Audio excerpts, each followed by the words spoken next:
What's good? It's Ozman the Wizard. And Naima. And this is not presented by our damn selves. Our damn selves. Episode 253. Take two is what we're going to call it. Take two. We for just part B. About an hour ago or something like that. Shout out to Feast who decided to interrupt.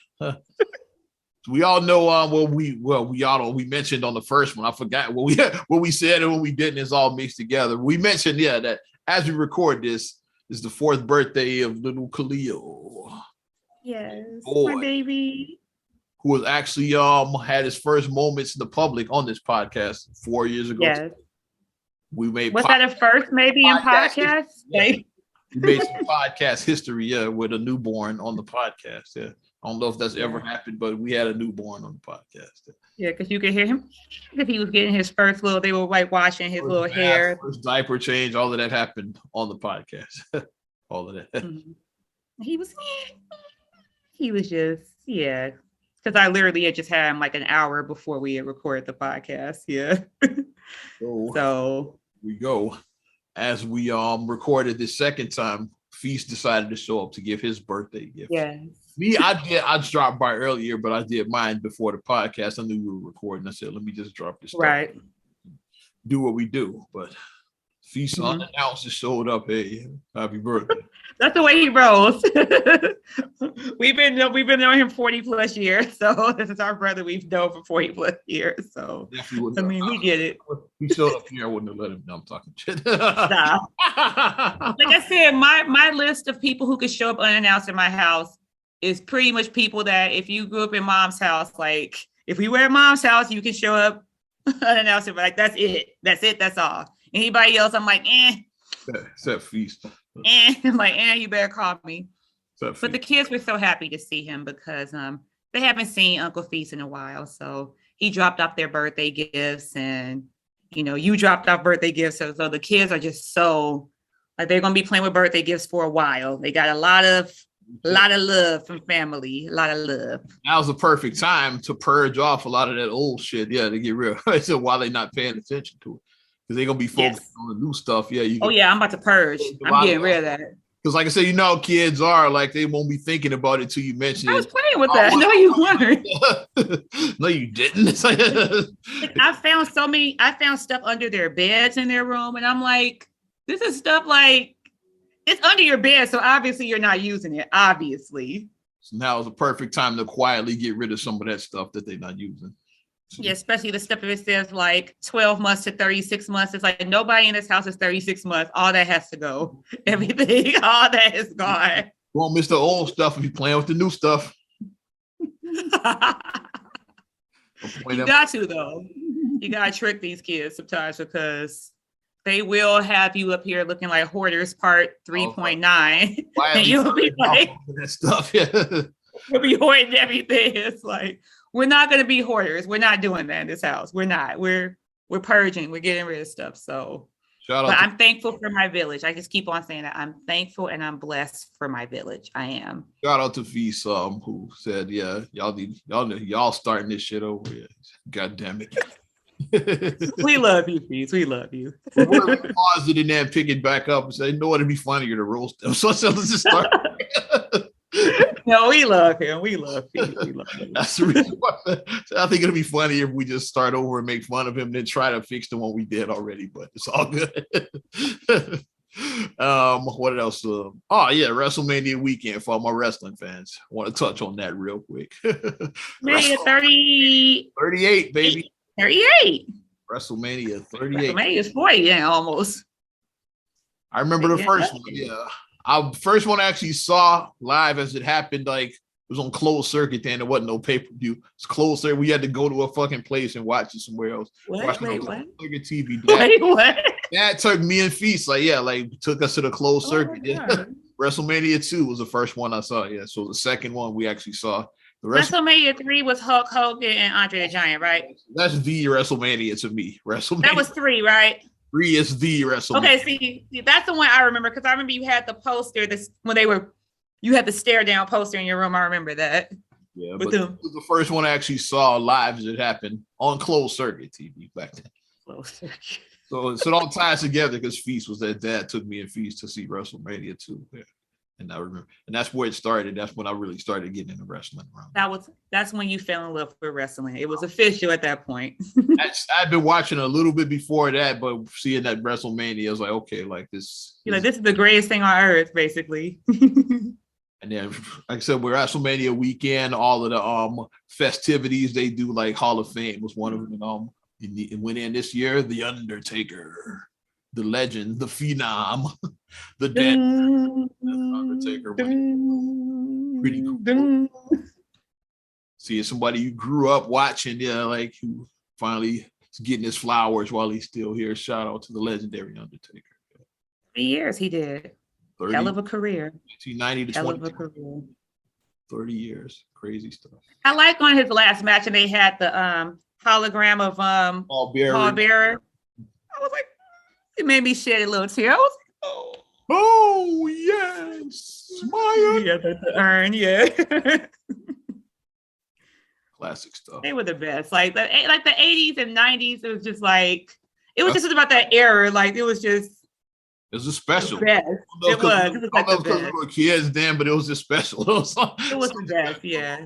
I stopped watching wrestling like when it got like all the sucking. I stopped watching by then. Attitude, like that's what a lot. I didn't like it. I didn't like it by then. I did.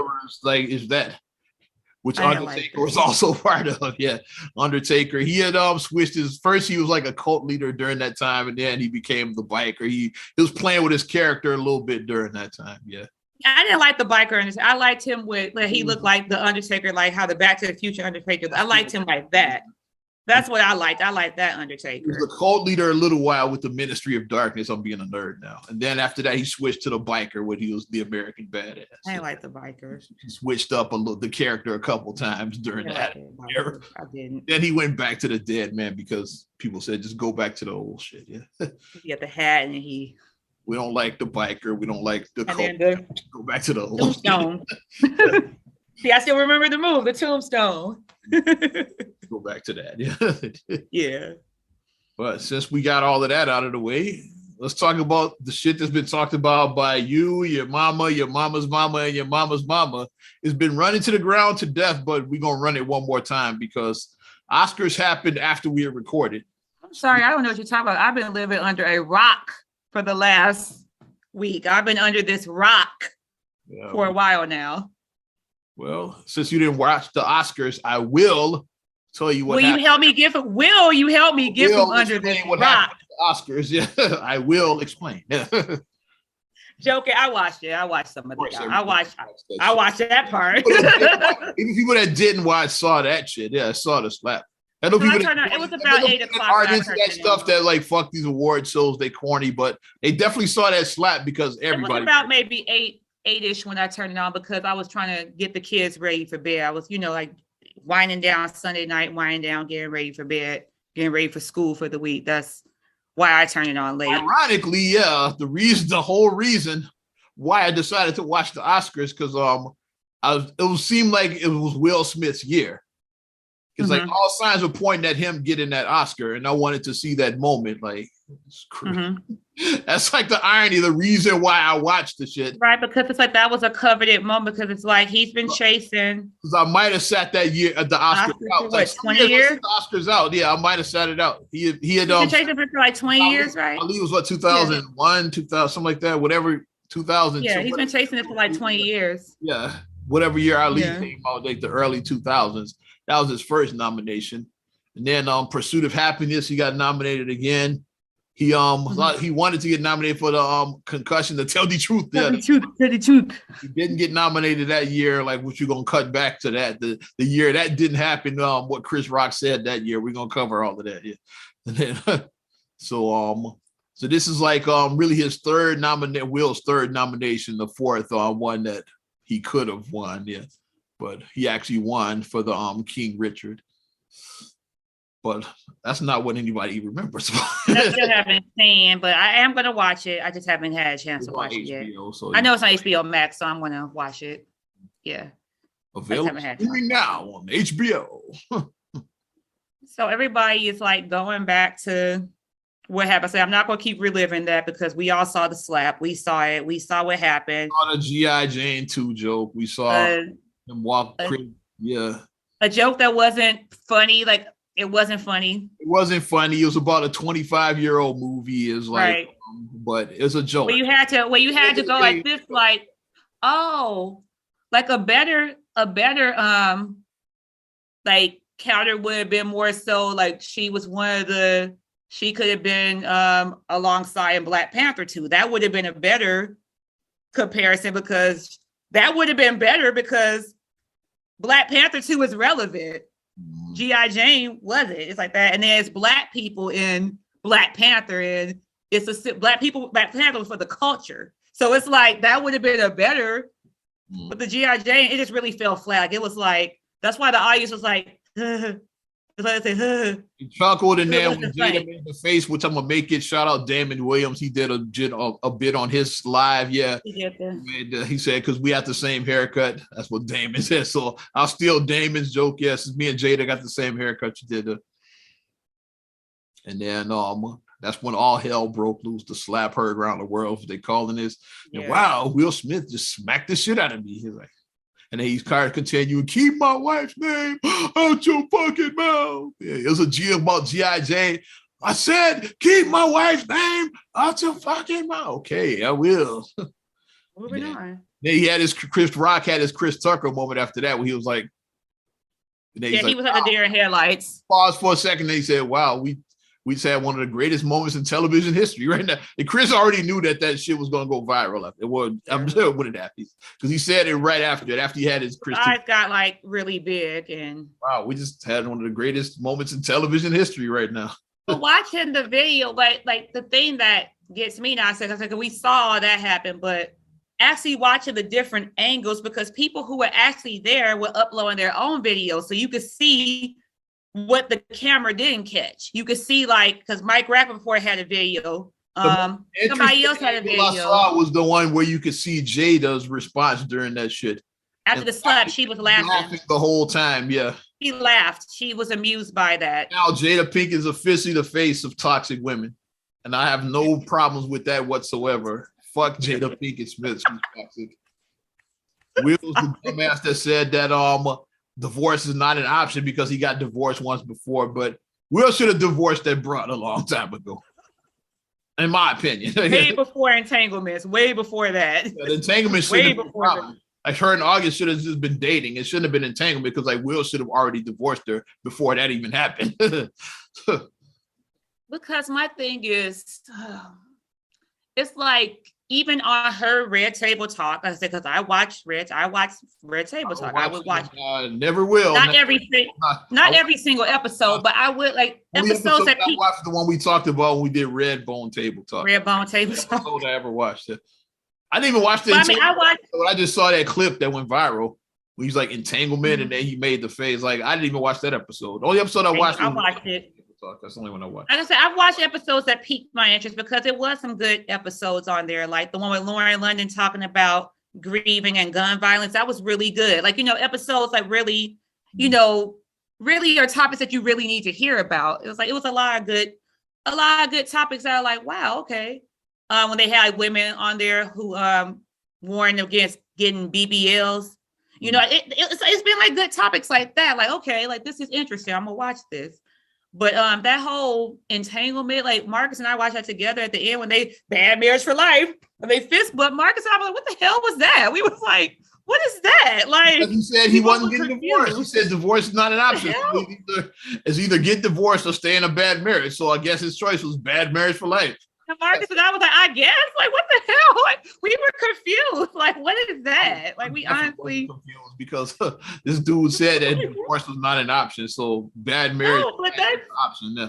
That's not goals. Like, once again, I tell people, stop looking at people and say relationship goals, because that's not relationship goals. Being in a bad marriage for life, that's not goals. It's just not. Jada Pinkett Smith is not wife goals. It's not good for your mental. It's not good. And when I just like the whole thing was there from the beginning. She never wanted to get married because she said on Red Table Talk, The reason why she got married is because she was pregnant with Jaden. We're going to call it spade a spade. She was pregnant with Jaden because she was like about 3 months pregnant when they got married. She said that the whole time she was walking down the aisle, she was sobbing because she did not want to get married. She was crying, not crying tears of joy. Like, I finally found a great man and I found who I want to spend the rest. That's why you should be crying when you're at your wedding. You should be crying tears of joy, not tears of sadness. Like, I don't want to get married. I don't want it. She was crying the whole time. She said that, this is her words, not mine. She said that she never wanted to get married because she had family members, like, I guess nobody really had conventional marriages in her family. And she saw that comes from they make it work. From a long line of entanglements. That's what it sounds like to me. Yes. So she was like, hey, I don't need the traditional. And my thing is, I'm a traditional person. I know I want a traditional family and all that. Traditional families ain't for everybody. You have to do what's best for you and yours.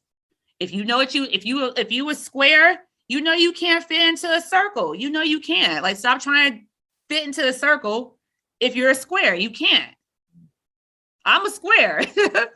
I wear that proudly. I'm a square. I don't like toxicity. I don't like drama. I don't I'm good. I don't like hey, your relationship ain't good if it ain't drama. I like drama free. I don't like drama. I don't like it. No, I'm not with that.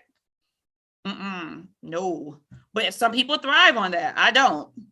But more power to you. If you thrive on that, down is because like I said, once again, if we've all analyzed this clip over and over and over at this point, it's like Will Smith was laughing at the G.I. Jane joke. He laughed initially at the joke. It made her face is like, and here's what, and she probably gave him a look. It's like, yeah, you won't let him talk shit. She did this. This is what she did. He saw her face. That's what she did. That's the look that she did. The sure roll looked at him. and the look. I'm sure she made eye contact with Will during that too. The roll around, the look at him, and then you think that's funny? Like, it was like that. What you going to do? Yeah. You think? You laughing? You think that's funny? Huh? Yeah. And let me preface it by saying why he had to get up and do what he did, because she looked like, you think that's funny? That's what I. And this is why I preface with saying this. Will Smith is worth $350 million. I'm comfortable saying 99% of us will never see that type of money in our lifetime. I'm very confident saying that. I'm very confident saying that 99% of us will never see that type of money. And Chris Rock himself is worth $60 million. I'm comfortable saying 98% of us will never see $60 million in our lifetime. That shit, yeah. So basically, you got 98 and 99%, Tile. I say 99. People ain't never going to see it. But that's just me. I'll say it like that. Making that much money is like not common. These guys are exceedingly wealthy, both of these men. Very wealthy men, both of them. They got real money. They're not Negro rich. They got wealth. These men have wealth. Like Chris Rock himself said, he ain't talking about rich, we talking about wealth. They have wealth. They got wealth. Both of them got wealth. Both of them do. So if you try to go and you making $50,000 a year, you try to go because somebody is selling your wife's edges because she ain't got edges, and you go out there, you slap somebody because your wife don't. It's not going to end the same for you. 50,000 versus 60 million. It's not the same. I wonder how many cats are dead or like in jail, like in the ground or in the penitentiary because of a toxic woman told him to fuck somebody up. It's like, exactly. That dude was talking shit about me, and then he goes and fucks the guy up, and like, you either said in the pen or in the ground because of that. Somebody is roasting, you roast back. You do a roast us, you roast people back. Yeah, Will Smith. You roast. Like I say, you roast the hell out of him with that tight ass suit on. You roast the hell out of you roast with them flared pants on. You roast. That's what you do. You roast. You could have made a joke, yeah, like it was better than Pootie Tang too. Because like you could have said something. You roast the hell. Better than head of state. I'm not. Nobody's checking to see CB5, my dude. It's like, you could have went back and like, fuck shit back. Here's a good one. Better than Grown-Ups 2. Ooh, like you roast back, roast Chris Rock has made some stinkers. He's made some stinkers. He has. Pootie Tang being at the top of it. Top of 10, top of tie. People like that movie. I watched. I was like, "What is this?" Yeah, it sucked. What? Yeah, which I believe I was written. I think Louis C.K. wrote that movie, didn't he? Which makes a lot of why it sucks so bad.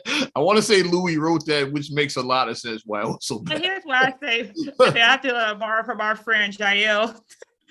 He was like, if anything, he said, Christian, I've got a slap for that G.I. Jane. He got slapped for this when he allowed Louis C.K. and Ricky Gervais to say the N-word. That's why he should have got slapped for that.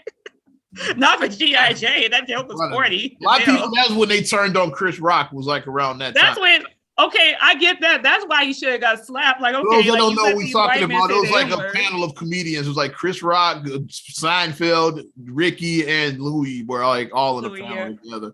They were talking about the N-word, like Louis said it, Ricky said it, Jerry's like, I'm not saying that shit. Yeah. And Louis just said it so comfortably in there. The way that Chris was like, he's the N-wordiest white person I've ever said. You know, like he said that Louis could say it because he's black, and he'd say, yeah. Because he's a real N-word. Yeah. Mm-hmm. And then Ricky Gervais was like, yeah, I thought him. And then Jerry Seinfeld. I don't find the word funny. I'm not saying that. Yeah, Jerry, I don't find the humor in that room that day. Yeah. And the richest one too. Yep. What that say? Jerry said, I don't see the humor. I've never seen the humor in it, and I would never say the word. That's what he drew the line clearly. I will never say that word. Like I have a black friend bait. Because like that's the bait he could have took. Yeah, well, Chris said it was okay. Like Jerry's like, I don't give a fuck what Chris said. I'm not saying shit. Jerry said I ain't saying it. Meanwhile, Jerry Seinfeld worth $950 million. He's almost a billionaire. Meanwhile, Jerry Seinfeld got that billionaire money. The smartest one in the room.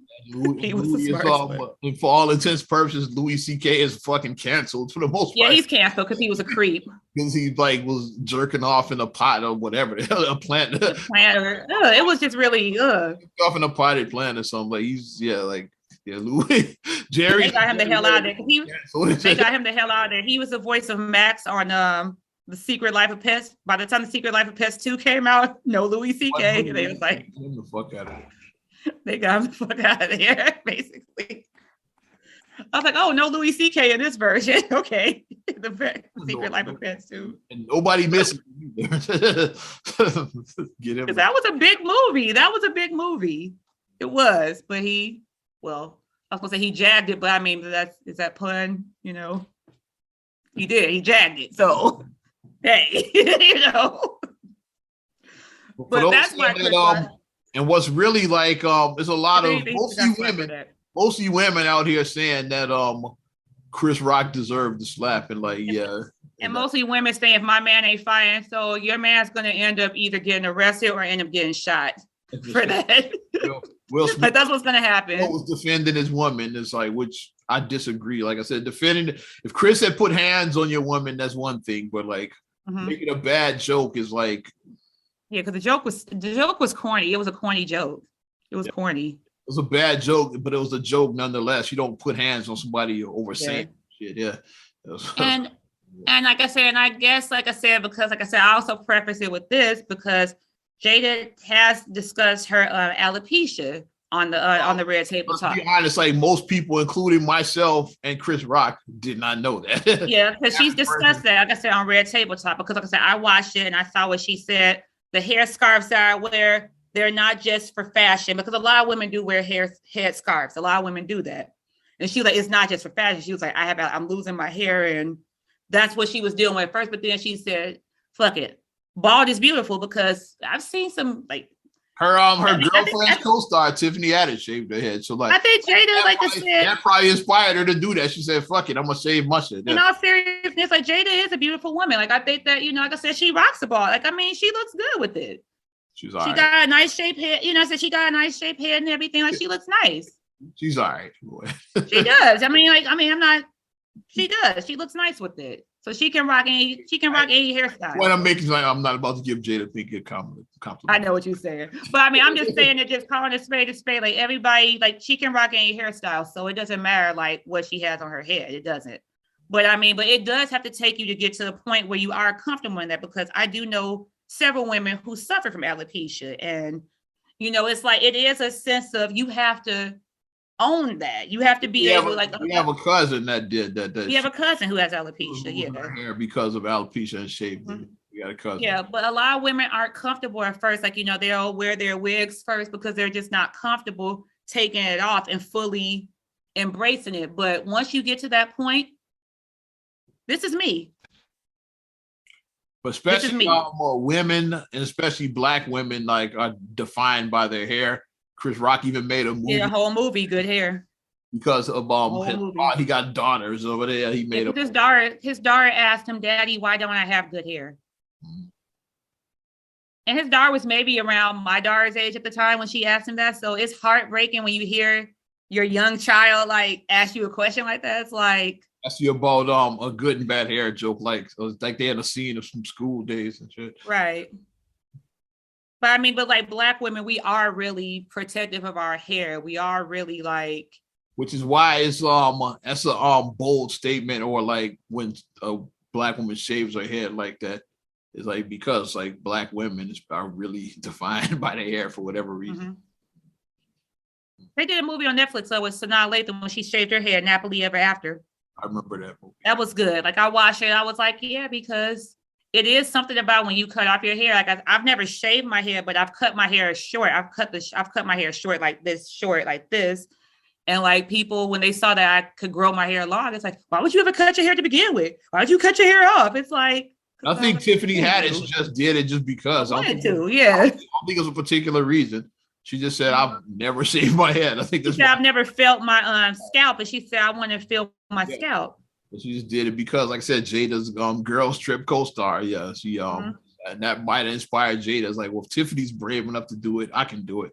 That probably was something. That's where I stand with that. Like, like at the time, like, and here's the other thing that people keep on trying to be like, well, like I saw people try to talk about like, well, thinking that Will is supposed to like live up to European standards, that he's supposed to be safe Black man. And this, okay.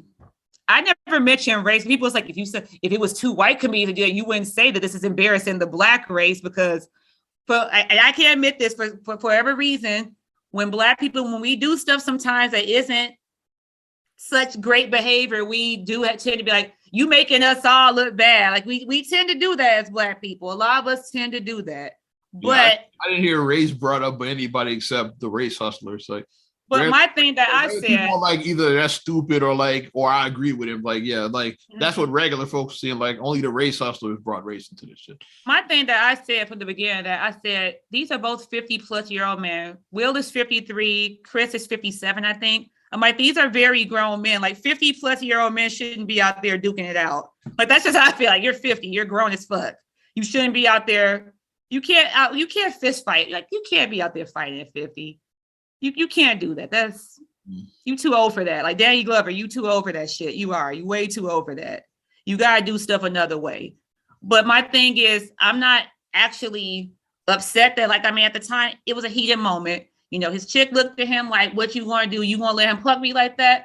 Okay, I gotta get up there and defend my lady. In mind, Will Smith something back to Chris Rock, because like something else I disagree with when everybody is saying that he Will Smith should have took him aside backstage. No. Well, you call me out publicly, I call you out publicly. That's after the fact. You can't. I have no problem with him calling him out in public, because you could call him out and then. I'm like, if you say something smart to me in public, I'm not gonna take you aside and like have a conversation. I'm gonna say something back to you. I'm not gonna hit you. Say something back, and then off the record, then like away from maybe we had a conversation after his. That was real fucked up what you did. Yeah, I don't have off the record. That was real fucked up. Something back is like, because like you made the G.I. Jane joke publicly. Like he could say something. He like said, you could have made a exactly about Chris Rock's work. He's like, yeah, because Pootie saying was so great, motherfucker, like something like that. You could have you could have made a bad joke about him. He said, basically, yeah, exactly. And that would have got that. Oh, the audience went because it's a roast session now. Now it's a roast session. Mm-hmm. Because the G.I. Jane joke wasn't funny, and then it was just like a corny joke or whatever. But the Chris Rock saying that his movie sucked, that's actually a dig. Saying that your movie sucked, that's actually a real dig. Because that's an actual shot, because G.I. Jane, Jada Pinkett Smith was not in G.I. Jane. Pootie saying actually. It's not G.I. Jane. And the movie, And the movie G.I. Jane was about female empowerment because Demi Moore is playing the first female show. It was an uplifting movie. It was uplifting. Mm. So it wasn't like it was like an insult. Like it wasn't like it was like a, you know what I mean? Like but saying that his movie sucked, that would be a real insult. Say like, yeah, that's the kind of shit I do. Like I take personal shots. I say, if you make a joke about me, my joke tends to be more personal. That's just how I am. Well, my joke is not really a joke. It's just me being an asshole saying your movie sucked. It's like, yeah, it's not really a joke. I'm just saying it's just me being an asshole. That's all. Yeah. But I will say that, like I mean, like him slapping him, okay, because in the moment, like I said, like I'm not saying that was dumb, yeah. And even me saying about the slapping thing, it's like, okay, if you slap somebody, like not saying that you can't, because people are like, well, he's not supposed to react and stuff. No, he can react, but also with everything, like with Chris, words have consequences and knee-jerk reactions have consequences. Both answers can be true at the same time. Like, yes, you can react how you want to. Some people are high-heads. Like if you say hi to them, what you mean hi, motherfucker? You know, some people are just high-heads. And on the flip side, and I will say that, even though Will Smith was, I say he was wrong for like smacking. Yeah, I say he was wrong. He went too far. He went too far with it. Wrong. Yeah, like that was. Yeah, he went too far. What I will say is a lot of comedians do feel they have a right to like do it and say whatever. Entitled. And hide behind. That's entitlement.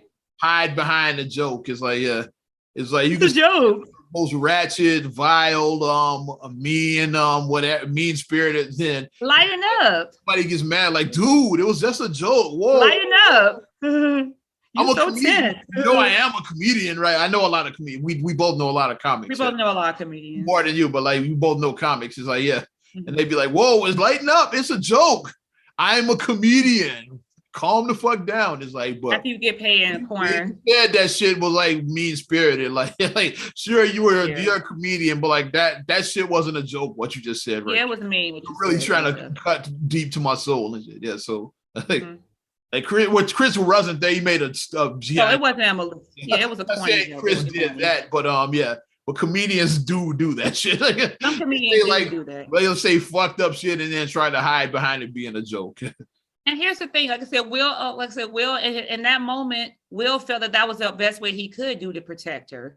That's what he felt like. He felt in that moment because he acted with this. He acted with the knee jerk. He did that and didn't really think that through. So then once everything settled down, because they was like after he won, because he won his Oscar, he did win the Oscar. And then afterwards at the after party, they was like, he was getting jiggy with, because he was like, nah. He was getting jiggy with at the after party.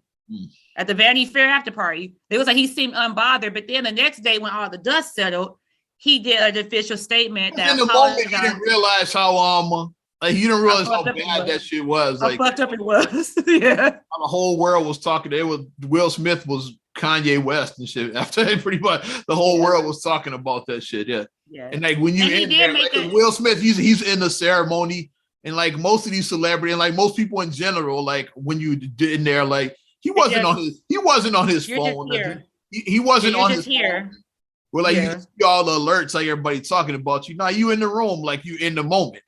And then when he got afterwards, when he got to look at his phone, so all the alerts and shit, yeah, like all the mentions of his name, like at Will Smith, like it's probably like 4 million mentions or something like that. It's like you saw that shit, like that's my thing. Once he realized that, hey, I went too far, then he apologized. Like I said, him having the reaction, because sometimes we all have something, we all have that trigger on us. We all have that trigger point where we can blow up and overreact. But in that moment, afterwards, we can look back and say, hey, I apologize. I did too much.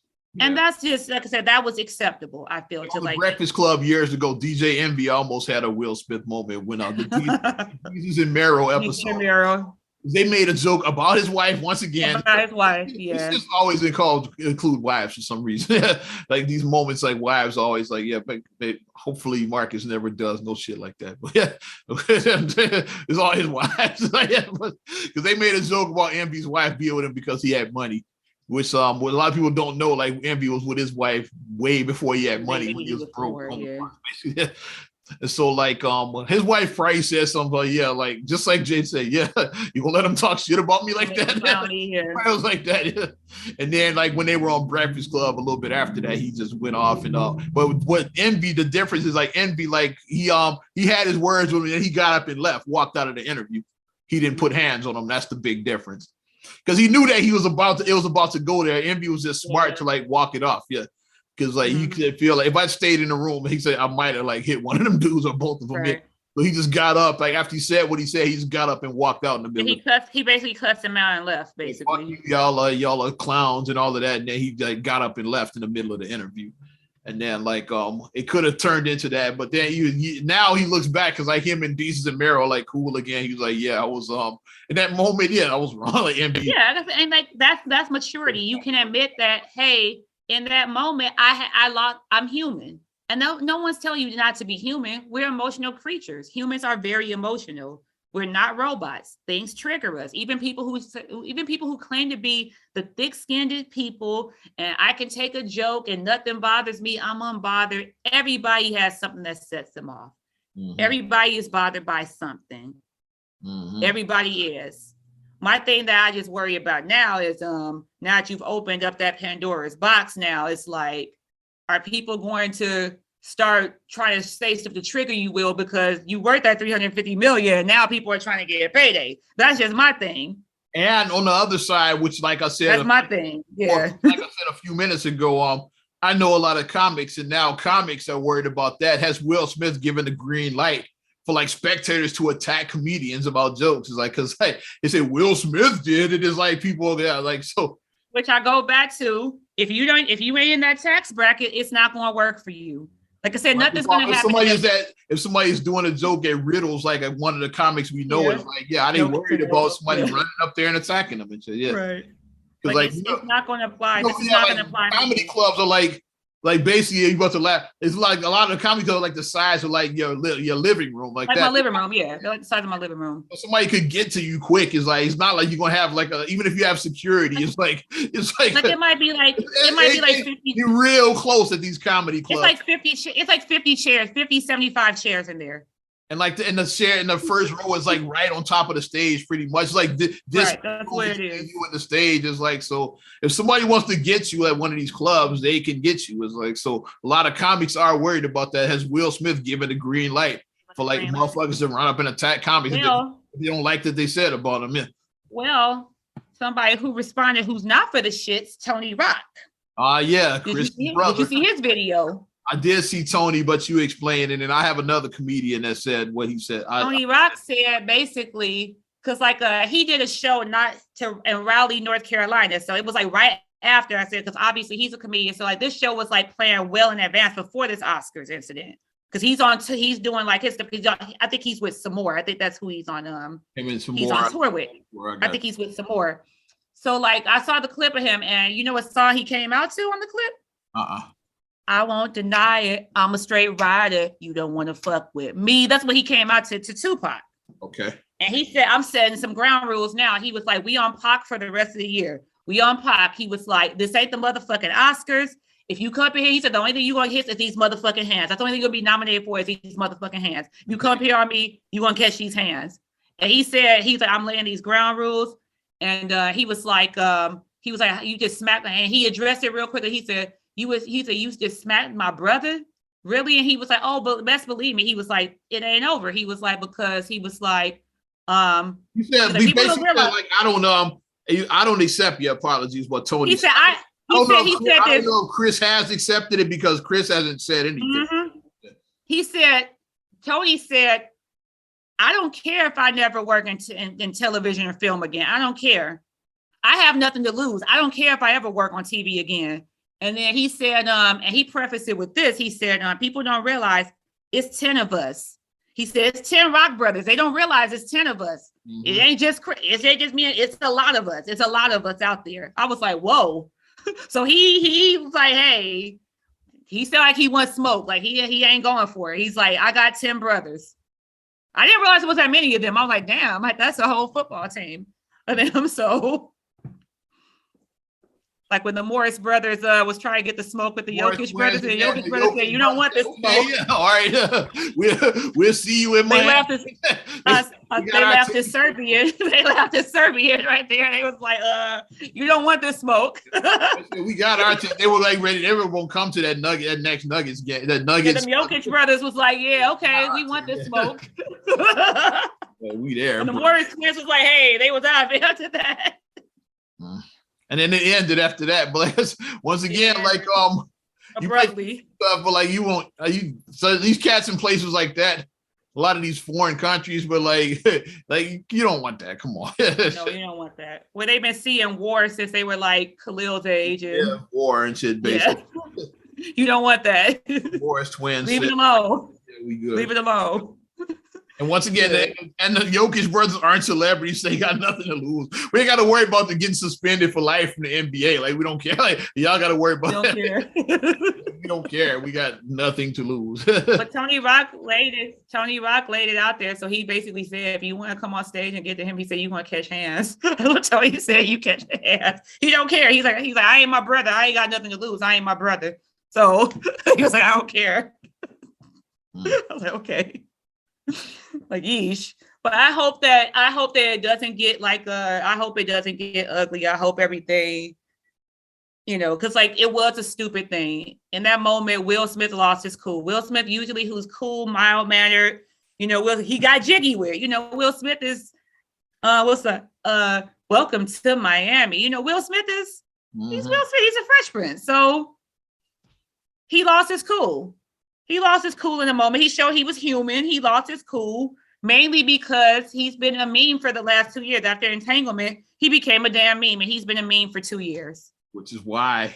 That's what it boiled down to. He's been a meme for 2 years. He should have divorced his wife years ago. He's sick of the jokes. He's sick of being a meme.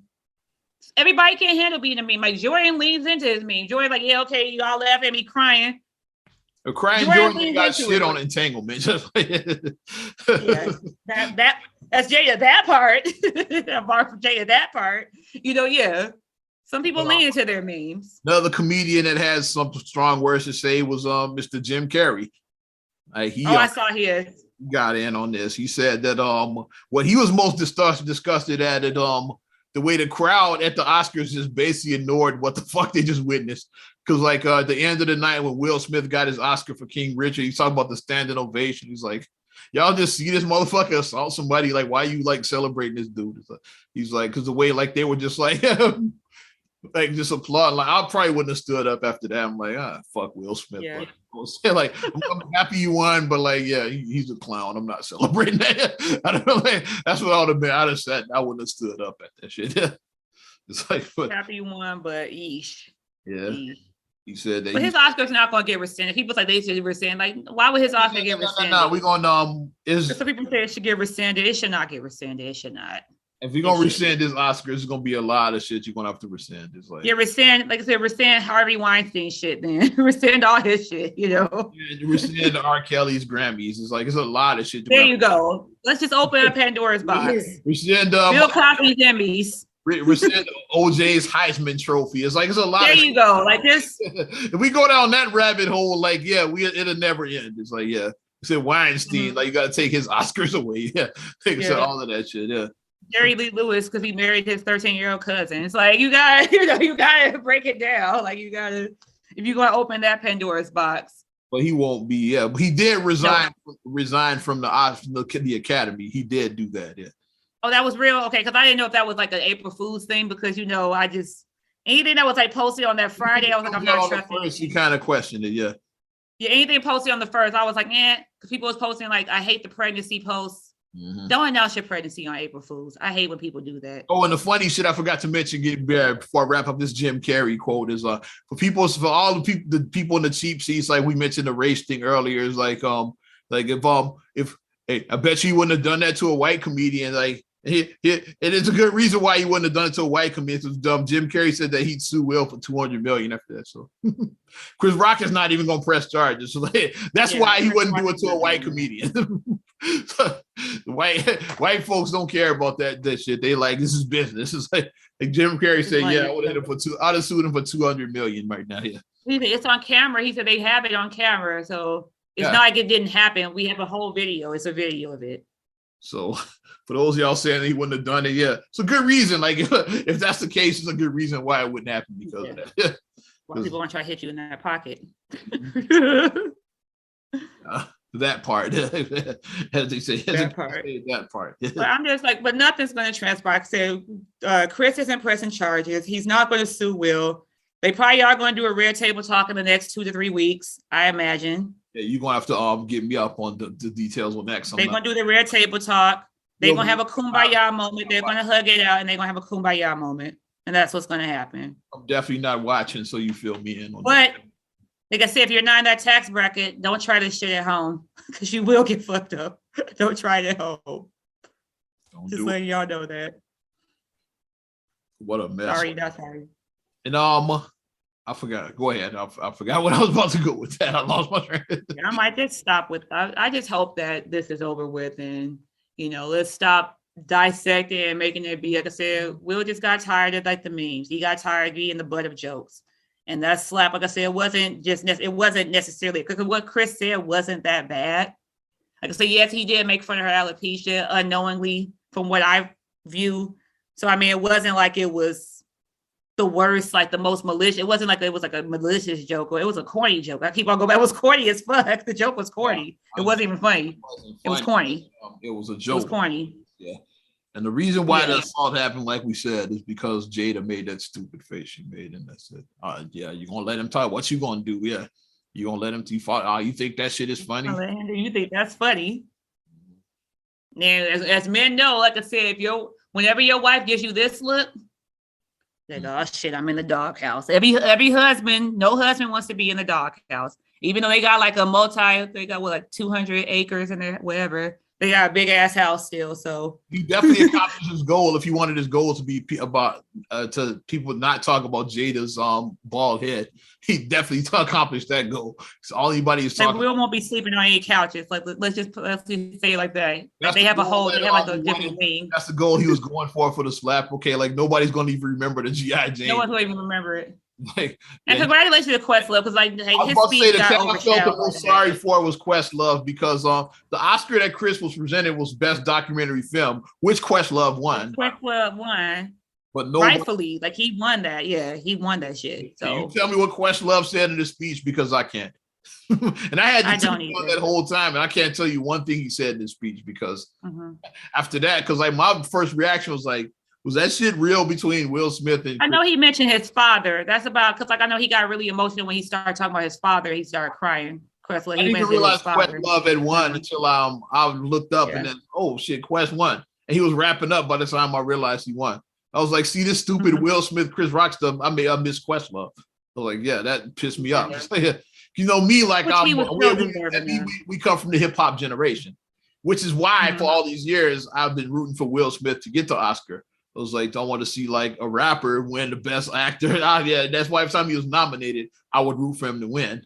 And the year he won is like, I'm like, fuck that guy. It's like, but yeah, when Quest won, like I rooted for him to win. Kobe won a couple years ago, and we was like, I guess you could put Kobe in the hip hop fucking category. Because he did a rap. He did, he rapped. Kobe did have a rap album. That song sucks. The song he rapped, Mamba out. Yeah, the song. But we were happy to see Kobe win because Kobe, like he said, and then they told me to shut up and dribble. So we were like, yeah. So we were happy to see, when we see us win, we happy. When we see us. Latifah got nominated. I was rooting for her years. Like always, when the 3 6 Mafia won for Hard Out Here for a Pimp. Like Hard Out Here for a Pimp. For them, like always root for the hip hop. Yeah, because I grew up in the hip hop generation. Hell, Eminem won an Oscar for Lose Yourself. He won. He didn't even show up his year. Yeah. He didn't think he said he didn't think he was going to win. That's why he was like, I'm not going to even go. He's like, I'm not going to win. And he won. He won this shit, motherfucker. Yeah. Because he didn't think he was like, I'm not going to win. So why would I go? Yeah. But he won. Yep. Stupid. And Billie Eilish just said it was the happiest because of Beyonce. Billie Eilish fucked out because nobody even remembers that Billie Eilish beat out Beyonce. People forgot that Beyonce was. Beehive solely missed that because, like, without that Chris Rock, Will Smith situation, they would have been lighting up Billie Eilish. They should have won. They would have been looking like May May's mother and Turning Red. Kanye at the Beyonce should have won. They would have been looking like that. I'm gonna let you finish, but Beyonce had one of the greatest soundtrack songs of all time. Like they would have Kanye that shit. When I started Encanto one, and then Ariana ran from the back of the house to hear, because that's what they said, that we don't talk about Bruno. Ariana ran from the back of the house and she was like, I'm like, go to bed. It's such a bedtime. So they singing we don't talk about Bruno. And she ran to the house. I still don't get to this day why didn't Bruno Mars record that song? It's perfect. Yeah, Bruno, he's popular right now, and his name is Bruno. It's like he'd have been perfect to do that fucking Encanto song. But John Leguizamo was a great Bruno. Like I love John Leguizamo. I love him. Like he's a great actor. Soundtrack. Bruno Mars should have done the song. No, I mean, how can you not? For Encanto 2, they gotta get Bruno Mars in.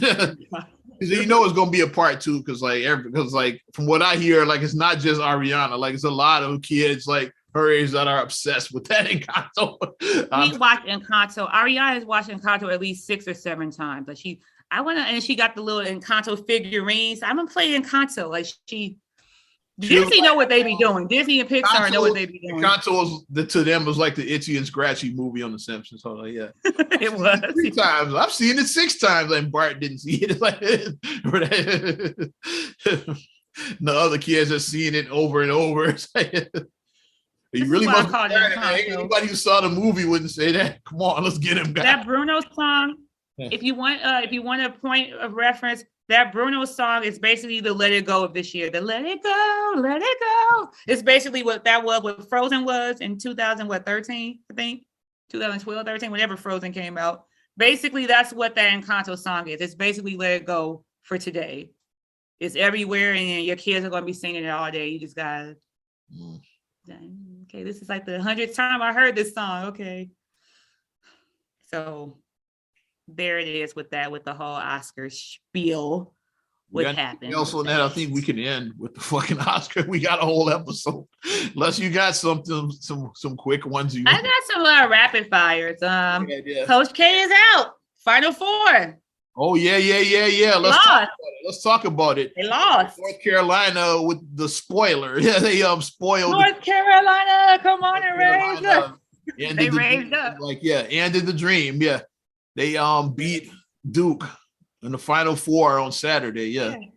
And I was looking at part of the game. I didn't see the final score, but I saw most of the first half and part of the second. I was out of the party. Giordano's, and they had on the in the background. It was on the party I was at, but then we were at Giordano's. Leave after so I saw part. And you know me, I don't watch the NCAA anyway, so yeah. So if I'm watching, that means somebody else was watching. It was on. Yeah, somebody. But Marcus was looking. Marcus was like, the TVs at the party I was at. Basically, they had it on every TV there. Mm-hmm. Marcus was like, "Yeah, Coach K." He's like, "They lost." Because when we were leaving Giordano's, I think that's when he was like, "Yep, they just lost." I was like, "Oh." He's like, "Yep." I thought the fix was in. They would have that storybook ending where like Duke wins the national championship for 2020. And they freeze frame. With Coach K up on his shoulders. We did it! Freeze frame. And play doom doom The credits roll. Coach K retired in Florida and is now living out. You know, they give like the epilogue. And they like name like what each player is doing. Let's do our freeze frame over that NBA. Shit. Hey, let's do our freeze frame over that shit then, since we always do a freeze frame. All right, here we go.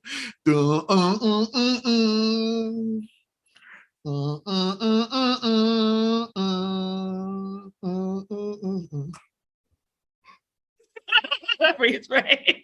Yes. That's the one. With Chariots of Fire playing in the background. Yeah, that's how I was going. I thought that was how I was going to end, but then North Carolina was like, no. They raised up. They took their shirt off, twisted around, spin like a helicopter. That's what they did. How appropriate that Because they rivals, been rivals forever. How appropriate. Yeah, forever. Carolina was the one who ended. They're the Hatfields and the McCoys, basically. Yeah, how appropriate that North Carolina ended Duke's run. Yeah, the Coach K's run. Yeah. It's appropriate. At least it wasn't some random team. So, like, yeah, you want some randos. Anybody had to end it. It was like North Carolina was the perfect team to end the run of Coach. I mean, Coach K, you had a hell of a career. You did 40 years in NCAA? 40. Yeah. He had his opportunity to make the jump, but he's like I'm a legend at Duke. I'm not leaving. Because I remember he had an opportunity to coach the Lakers years ago, like after Phil Jackson retired. Like, the Lakers reached out, and Coach K probably thought about that, like fucking Lakers legacy, like, one of, if not the greatest NBA franchise. He thought about it. He said, "Nah, I'm gonna stay at Duke."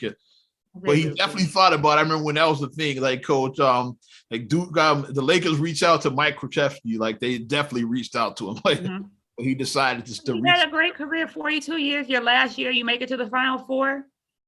Yeah, I mean that's. Yeah, you made what a career. You had a hell of a career. So hopefully, Coach K, like whatever he's going to do with his retirement, hopefully he'll enjoy his retirement. Well deserved. Yeah. I know a lot of people I know in my time, I was like, they don't like Coach K. So like a lot. That's why. A lot of people were happy about that victory from North Carolina. A lot of people don't like Duke. Yeah.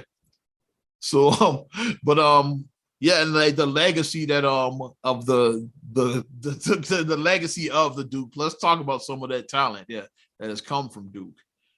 Quite the legacy from Grant Hill. Brand. To Kyrie Irving. Mike Dunleavy went there, right? Dunleavy, yeah. Carlos Boozer. Dunleavy Jr. Yeah. Carlos Boozer. Shane Battier. Yeah. Like some of the greatest, like all these NBA legends. All these guys are NBA. All of them. Danny Ferriwell, fuck him. But Christian Laettler. Christian Laettler.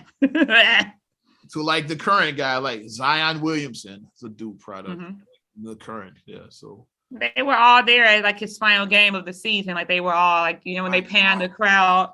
Yeah, they were all in the building. They panned it. I was like, okay, there go Boozer, there go Grant Hill and Tamia. They panned it across. You could see all them in the building. So, yep. So now it's like now we getting somewhere. So Illinois been out, so I haven't cared since Illinois got eliminated. I ain't care no more after that. So I haven't cared at all. But I am like, I'm glad I did see some of that last game because it was Coach K's last one. So yeah, I'm glad I saw like about half of that game. It was pretty cool. And then Hall of Fame, like since we opened for basketball, Hall of Fame came back. So we got some of our guys here. Yeah. Just a shout out Chi-Town, Tim Hardaway Senior. Hardaway Senior. Yeah, Tim Hardaway. Yeah, not Junior. Chi-Town. Yeah, Junior's still in the middle of his. Junior's still in the league, yeah. Tim and Hardaway. Then Manu Ginobili, well deserved. Manu, Hall of Fame. One of the, I'll say the top 10 Euro guys of all time. Yeah. Manu was easily a top. That first team. Manu, like when he switched and became six man. But I'm shooting like Ginobili. I still say Manu's the greatest six man of all time. I'm shooting like Ginobili. Wayne said it. Shooting like Ginobili. That's what he was talking about. Man, like Manu Ginobili is the GOAT for six men. Yeah. So well deserved. Happy for his flowers. Like it's always good to see when people finally get their recognition. Finally, it's like dope. I think we can wrap it up. Should have been in. But yeah. Not another damn podcast. Great episode. Slap. This episode slaps. I might call it some shit like that. I don't know. All right, good. Definitely appreciate the support and not another damn podcast. Want to support us further? You know what to do. Give us a good old like. Yeah. Subscribe, share, rate, review on all your platforms. Talk about Apple Podcasts, Spotify, TuneIn, SoundCloud, iHeart, TLC Talk Radio. What up, Tasha? Hey, Us on Tasha. YouTube and your Amazon Alexa devices. And you can follow me at Ozman the Wizard on Instagram, Twitter, and TikTok. Oz Radio on Snapchat and Facebook as well. You know how the hell to get at me. And you can check me out at MSIMA626 on Instagram, Twitter, and TikTok. Also, STR8GULLEY1 on Twitter, STR8GULLEY7 on Instagram. Also, please like the Straight Gully Facebook fan page. Check out straightgully.com for your blogs and your vlogs. And for your video production needs, check out straightgullyproductions.com. There it is, another episode in the books. And I'm Ozman the Wizard. And Naima. We will talk to you later. Bye. I'm gone.